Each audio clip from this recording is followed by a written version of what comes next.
Okay, so hi, it's Ken again. So welcome to my beautiful garden. Today we are going to do a film on the three basic ways that the legs can move the upper body. We're going to do it in this shoulder width stance, we're going to do it in a gongbu stance as well, a bow stance or bow and arrow stance. But we'll start in this stance here and okay, we'll get straight into it. So for this film you will need some resources. You will need a wall, preferably not a plasterboard wall or a wooden wall. You want a solid brick wall. Preferably with no shelves with any delicate chinaware on shelves or anything. So you need the wall, a brick wall, and you will need an imaginary stone ball and an imaginary spring. Right? Let's get straight into it. So I want you to imagine that your upper body is like a cylinder, like a tin of beans, a fire hydrant, like a cylinder on legs. And we're going to move the upper body with the legs, move that cylinder with the legs. So we have up and down. Make sure the knees stay in line with the toes. Make sure you're not flaring out the ribs and curving in the lower back. You're not leaning forward. Just going straight up and straight down. You can play with those two triangles that we've been working on in the previous films on the soles of the feet. So you can feel that pumping of the plantar fascia or fascia on the soles of the feet. Up and down. Hello, hello, hello. Okay. So we have side to side, which again we worked on quite extensively in a previous film. Side to side. Moving from that ball in your belly, that area that's about 3 fingers below the belly button and in the center of the body. Moving from side to side. Moving from side to side, or moving the upper body, the cylinder from side to side. Okay, and then we have rotation. Okay, so turning that ball in the belly. Get this rotation. Make sure you're not twisting your knees. Really start to work with the spiral lines. We worked on the anatomy trains in a few previous films. So you're working with your spiral lines here. You're working with your spiral lines here. Okay, which come up the legs, wrap around the torso and connect on the back of the neck on the same side that they came up from.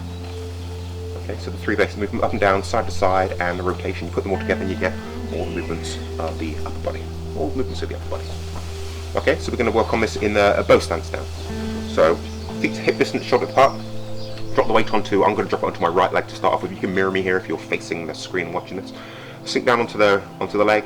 Turn the waist, so rotation there to push the toes out to the side. So you have like a 45-degree angle between your 2 feet. 45-degree angle between your 2 feet. Roll the heels, turn. Step forward. So there's a tendency, especially if you have tightness in the abductors and all the muscles around here, for the foot to swing in. So you're in a narrow stance there, which again we worked on in a previous film. But we want to maintain our feet shoulder width apart. So maintain your feet shoulder apart, and this is a comfortable step forward, not a lunge. Okay, push across. You're in this bow stance. So you're going to be going through those three basic movements of the way that the legs can move the upper body. The three basic movements, three basic ways that the legs can move the upper body. So you can still imagine that the upper body is like a cylinder, like a tin of beans, a can of Coke, or a fire hydrant, and we're going to move. So we're going to, we've got different transit. I'll get into it. I'll stop waffling here. So I'm in the center here. So I have pretty much an equal amount of weight on each leg, even though in Tai Chi that's a major fault. So you could have, say, 51% of the weight on the back leg, 49% of the weight on the front leg. The head is in the dead center between the 2 feet, like an equilateral, or isosceles triangle, isn't it? Equilateral triangle. Okay, so we're going to go up and down. Up and down. Again, make sure that you're not flaring the ribs out. The upper body is staying nice and upright. The cylinder staying nice and upright. We're just going up and down. Knees stay in line with the toes. Up and down. Up and down. Okay, so sit back onto the rear leg, so you have pretty much all the weight on the back leg. Make sure the knee stays in line with the toes. You feel the support of these lateral lines that go up the side of the body. And you're just going to go up and down. Up and down. So you're really working with those two triangles that make up the feet. So you have that pump. So up and down. Up and down. Make sure the knee's not collapsing in. Up. Feeling yourself compressing your leg against the ground. I'm going to work on the stretch reflex quite extensively in a future film, so I'm not going to work too much on this one. You can come back to this film when I work on it in the next film. Okay, into the front leg, so you have more weight on the front leg there. Make sure the knee stays in line with the toes, and we have this up and down. Really make sure the ribs aren't flaring out. You're not curving in the lower back. You're not letting the head hang forward. Just going up and down, using the front leg to move this cylinder up and down. Okay, so we have those. Up and down movements in this bow stance, this gongbu stance. So we have, we're not going to go side to side, we're going to go forwards and backwards here. Just pushing forwards and backwards. Make sure the knee goes straight forwards and on the toes. Pelvic area is tilted forwards, tailbone, the coccyx, the bottom bone of the spine points down towards the floor. Goes no further back than the center of your calf muscle. Forwards and backwards. Relaxing. Again, we worked on this quite extensively in a previous film. We were in a narrower, shorter stance. Same principles apply here. Make sure you're floating through this area. this area, what we call the quad, this area, the pelvic area.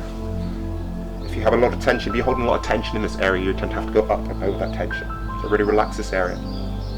You're floating, moving through this area like a boat floats through water. Okay, forwards and backwards. Compressing, forwards and backwards. Okay, so we have up and down, forwards and backwards. So we have rotation now. So again in the center, so 51 to 49, that equilateral triangle, or isosceles triangle, and we have rotation here. Make sure, so again you're working with the spiral lines here, make sure they're not pulling your front knee in, or the back knee. Really relaxing all around here. This rotation, moving from that ball in your belly, rotating. So I'm going slightly up and down here. Some people, especially if you do Tai Chi, some people don't like this up and down movement. But as long as you're getting the principles right, I don't think it really matters if you're going up and down.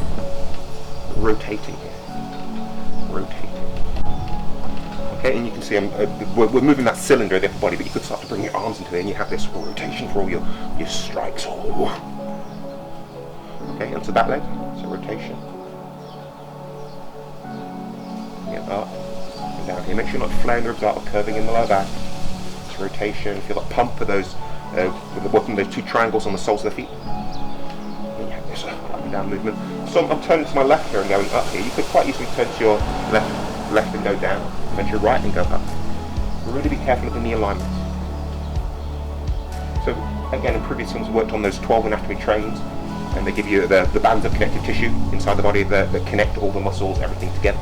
They give you different planes of movement. So we're training these planes of movement. In the front leg, rotation. So I'm turning as I'm going to my left here. I'm moving up as I'm turning to my right. I'm moving down. But again, you can do that the other way around. Up as you turn to your right. Down as you turn to your left. Moving from that ball in the belly, keeping the upper body nice and upright. So that cylinder, nice and upright. And then you can use this for your strikes. Okay. So that's in the middle, on the back, and on the front. You put them all together, so the forwards, backwards, up and down, rotation, all the movements of the other one.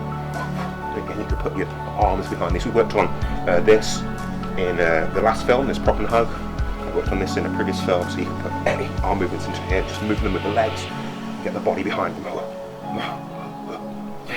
You get all your strikes. So we can do it on both sides, so it's important to keep balanced. So feet shoulder width, drop down onto the other leg, turn the foot out to the side, 45-degree angle roll, step straight forwards, don't let the foot swing forwards and in, comfortable comfortable step forwards, not a lunge. Okay, so I'm in the center, between the two legs, and we have this up and down. Again, make sure the knees aren't collapsing in, you're not flaring your ribs out, curving in the lower back. In the center on the front leg, up and down, keep that cylinder nice and upright. On the back leg, up and down, feel that pump, up and down, the pump. Okay, and we have forwards and backwards. Again, be careful of that knee alignment, front knee, make sure it goes forwards in line with the toes, no further forward than the toes. Sacrum subtender, tailbone points towards the floor, goes no further back than the centre of the calf muscles. So the tailbone, the coccyx, and bottom, a few bones of the spine, pointing towards the floor. There's a normal standing position is tailbone sticking out. Tai Chi position is the tailbone pointing down, forwards and ever so slightly up. Take that lumbar lordosis out of the lower back. Now we're going up and down, up and down, up and down. And then we can go forwards and backwards. Forwards and backwards. Nice smooth transition from leg to leg. Compressing, pushing forwards. Again, make sure the front knee goes in line with the toes, no further forward than the toes. Sacrum subtender, tailbone points towards the floor, no further back than the centre of the calf muscle. Okay, and then we have rotation. Rotation again, make sure the knees aren't collapsed in, so relax the hips. Okay, if you hold a lot of tension here, you tend to pull the front knee in. So relax this quad area, this area across the heads of the thigh bones, the pelvic floor. Moving from that ball in your centre. I'm in the centre here, rotation on the front leg, rotation, and again you can have up and down, or down and up. Controlling the movements from that ball, feeling the natural elasticity of the connective tissue. So it's not just gross and muscular effort here. Feel that the spiral lines that wrap around your torso, wrap around the legs. Feel them kind of concertinaing around, wrapping around like an elastic band, wrapping around a stick and then unraveling. Same in the back leg. Rotation. Rotation. You can go down and up. Yeah, you can go since she just strikes. Whoa, whoa, whoa. And it's the legs moving your upper body and your arms, so it's not this. Okay, put them all together and you get all the movements of the upper body coming from the legs.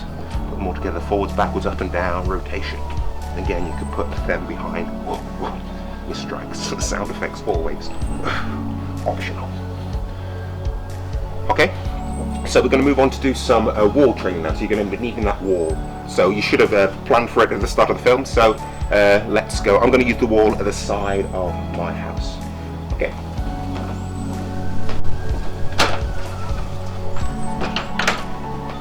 Okay, so we have our little wall. A nice solid wall. Worried about the white balance on that camera, but we have this camera in case anything goes wrong. Okay, so we're just going to start facing the wall. You're going to stand in your bow stance, shoulder width bow stance, front toes touching the wall. All your postural requirements. We're going to place the hands onto the wall, hands about the same distance as the shoulders apart. I'm just going to push up in the wall. We're going to push the wall as if we're trying to push the wall up and over, keeping good posture. So that cylinder nice and upright. We're pushing from the legs, pushing the wall up and over. Make sure you're not flaring your ribs out or curving in the lower back. Nice transmission of the strength from the ground, from the earth up into the wall, pushing the wall up and over. Okay, so this is good posture, elbows tucked in. So let's work on what bad posture is here when doing this pushing. So just turn your elbows out and push against the wall. Try and push up from the ground, but you're fine because your elbows are out here. You can only really push from the upper body. You've got a disconnection in the body because your elbows out to the side. So tuck your elbows back in, pushing the wall up and over, pushing the wall up and over, pushing the wall up and over. And again, let's break the posture here. So stick your bum out and push, and you'll find you can't really push with the whole body because you've broken your structure here. So tuck the bum back under, get a good posture back, make sure you're not flaring your ribs out, sink the ribs, fill the back, pushing the wall up and over. And you should be able to push, you're pushing up from the back leg, so you feel yourself rolling from the rear triangle in the foot to the front triangle, soften the instep, pushing up, and you should be able to find you can lift the front leg off the floor and still have a nice transmission of the strength up from the ground, from the earth, up into the arms. Elbows tucked in, hands about the shoulder width apart, shoulder distance apart, pushing up and over. Feel that strength of the earth coming up through the body. Relax and change to the other side. Okay, so bow stance here. Toes, front toes touching the wall, knee in line with the toes. Hands onto the wall, hands about, I've got my hands about the same height as my shoulders here. Hands about the shoulder distance apart, pushing the wall up and over. So again, good posture, tuck the elbows in. Make sure you're not sticking your bum out. And again, you can go through what bad posture feels like here. So you can turn your elbows out to the side. Feel how when the elbows out to the side, you can only really push with the upper body here. You've got a disconnect in the body here, so tuck the elbows in. Pushing, sit the bum out. Again, you'll find you can't really push with the whole body here. Just tuck the bum under, get this good structure. You can pick the front foot off the floor, push the wall up and over. Pushing from that rear triangle in the foot to the front triangle. Pumping up, sink the ribs, fill the back. Reckon you do pulsing here, pushing the wall up and over. Up and over. Okay, so let's just do this one. So standing in the bow stance with a hand with the back against facing towards the wall. Make sure you're going to go back and you're going to hit the wall here. So when you're back here, push forwards like this. So you're nice rounding in the back. You don't want your shoulder blades to be sticking out, also it might hurt here. Okay, you're just going to sink back and hit the wall. And push forwards, and I'm breathing out as I hit the wall. Do it as soft or as hard as you like. You can do it as body conditioning, or there is a virus that is ravaging the country at the moment, or ravaging the world at the moment, which causes lung problems. So this is a good one for releasing any phlegm or build-up of mucus on your lungs here. Just dropping back, pushing. Hitting the wall with the back. On the other side. Dropping back. Bums tucked under, round the back.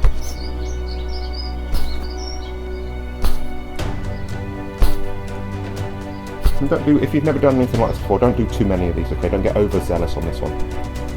Don't get overzealous on this one. Just releasing that mucus or a bit of body conditioning. Nice, flat back. Okay.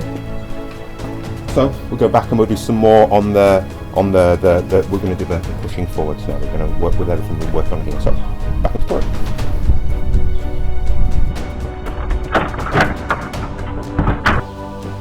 So straight back into it. So we're going to go to a bow stance again. So drop down to the right leg, and you can do it on either side to start. We're going to do both sides here. Put the weight down to the leg, turn the foot out to the side. You can step forwards and in here and step a little bit longer than we did last time we had the bow stance. Okay, knee in line with the toes, again, sacrum tucked under, tailbone points towards the floor, goes no further back than the centre of the calf muscle. Like we're moving that cylinder again, so keeping nice and upright. We're going to bring the arms into it now. So imagine you have this large stone ball here. For some reason it can move through your leg. Okay, so it's not gonna hit your knee as you go backwards here. Arms on top of it, weight in the front leg. Make sure you're not flaring out the ribs or buckling the lower back or sticking the. Make sure the tailbone is not sticking out, so pushing down, forwards, and ever so slightly up. And you're just going to roll this ball towards you. Okay, and then push it away from you. So imagine you are rolling this ball. Again, we talked about this in previous films. The nervous system not knowing the difference between imaginary and real. So the better you can imagine something, the better the nervous system will put your body into the position to perform the task that you are imagining. So really imagine it. Throw away that disbelief and really imagine. Yeah, these visualizations, they're very, very beneficial. So rolling this stone. Imagine behind you, you have a large spring, like a suspension spring from a truck, and it's connected, or it's attached to the wall behind you. So you're going to compress this spring against the wall behind you, and at the same time you're going to roll this ball, this solid stone ball towards you. Rolling the ball towards you and compressing the spring behind you. Then rolling the ball away from you, and stretching the spring, pulling the string forward. Compress the spring. You can put the breath into this, so you can breathe in and breathe out. Press the spring, roll the stone ball towards you, stretch the spring, roll the ball forwards. Breathing in, moving from the ball in your belly, breathing out. And again, as I said in other films, I don't tend to count repetitions I do. Breathing in. So you're really compressing your leg against the ground here. Compressing your legs against the ground. Rolling these balls, so it's not arms, it's pushing with the legs. Moving the upper body with the legs. Okay, roll the ball towards you. This time turn to the side. Turn back, open up your arms, and this time imagine you're in waist deep water, or shoulder deep water, and you're pushing this water forwards. Roll the ball towards you. We can imagine whatever we want. Compress the spring, working with the spiral lines, turn to the side here, pushing forwards. Breathing in. Breathing out. Again, turning to the side, pushing forward from this ball, compressing the spring, and down, pushing forwards, and you'll find as you push back here, you get to a point where you can't go any further, and then as you turn, you go further back down, or further down, and make sure you keep the knees and arms first. Make sure you're not locking out this front leg. Turn, push this water forwards. We'll do this on the other side. So quite a long stance here, nice and upright. Make sure the ribs aren't flaring out, the lower back's not curving in, tailbone's not pointing upwards and backwards. So start with the stone ball. I don't know if I've said in previous films here, but my right ankle doesn't work as well as or it doesn't work the same as my left ankle. So if I'm not careful when I push forwards here, my body will go to the left side. Rolling the ball towards me. Compressing the spring behind you, pushing forwards. Press the spring, roll the ball, push the ball, stretch the spring, breathing in, breathing out, breathing in, breathing out, really compressing that leg against the ground. Pushing forward, so compressing the spring against the wall behind you, rolling the ball towards you. Again, remember the ball can for some reason travel through your leg. It's a really heavy ball. Pushing it forwards. So pushing from your core, pushing forward. You can breathe in. And breathe out. Breathe in. Turn to the side. Push forwards. Like pushing water forwards. Rolling the ball, compressing the spring, turning to the side, looking the spiral lines. Breathing out, pushing water forwards, making a wave in this water, this shoulder deep water that you're in. Breathing in. And breathing out. You can do it for as many repetitions as you like in your own time when you're practicing. Okay, so we'll just go through this one. So I'm going to turn to the side on this one. Will I? Yeah, I'll turn to the side on this one. We're just going to breathe in and breathe out. And again, we went through this in a previous film. Breathing in, breathe it nice and gentle. Breathing in and breathing out. Breathing in. I think we called this in a previous film, but playing with the waves. It's important to balance the more harder stuff that we've just been working on, the more yang stuff we've been working on in the previous exercise here, which was very similar to this. It's important to balance it with something yin, something softer. So nice and relaxed. Breathing in, imagine just playing the waves. Breathing in, just gently pushing water forward and backwards, both sides. Breathing in, breathing out. Really relax the body down. Breathing in, breathing out. Nice deep abdominal breaths. Breathing in, breathing out. And again, do that for as long as you like. Okay, so that is my film. Practice it, or don't. Make sure you are practicing something. Don't get sluggish. Okay, your body slows down, your immune system slows down, so don't get sluggish. Keep moving. And as I worked on in the other film, there's even movement in stillness. So bye for now.